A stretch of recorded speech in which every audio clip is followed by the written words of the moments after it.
যদি বিএনপির লোকরা প্রস্রাব করে একমাত্র, তাহলে প্রস্রাবের তোরে ভেসে বঙ্গোপসাগরে গিয়ে পড়ব।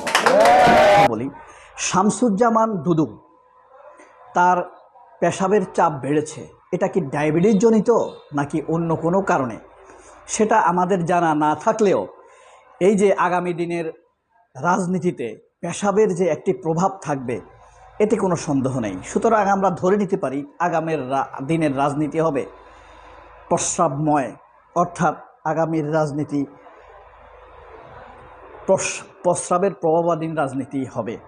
শামসুজ্জামান দুদু যে প্রস্রাবময় আন্দোলনের কথা বলেন বা প্রস্রাব মুভমেন্টের কথা বললেন, এই মুভমেন্ট যদি করলে দুদু কি তার দলের মেয়ে কর্মীদেরকে নেবেন নাকি ছেলে কর্মীদেরকে নেবেন, সেটি কিন্তু একটি প্রশ্ন।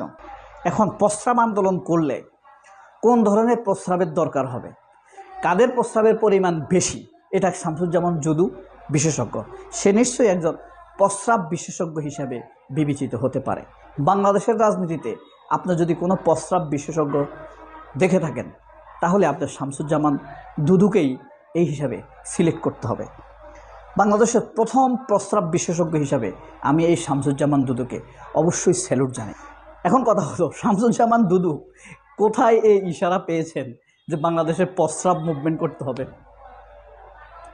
হ্যাঁ, প্রস্রাব আন্দোলন, বাংলাদেশে কিন্তু প্রস্রাব আন্দোলনের জনক হলেন এই শামসুজ্জামান দুদু।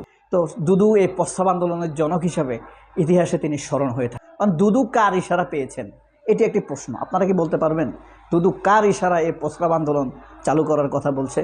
আগামী দিনের রাজনীতি কিন্তু প্রস্রাব নির্ভর হয়ে যেতে পারে, রাজনীতি গতিপথ নির্ধারণ করবে এই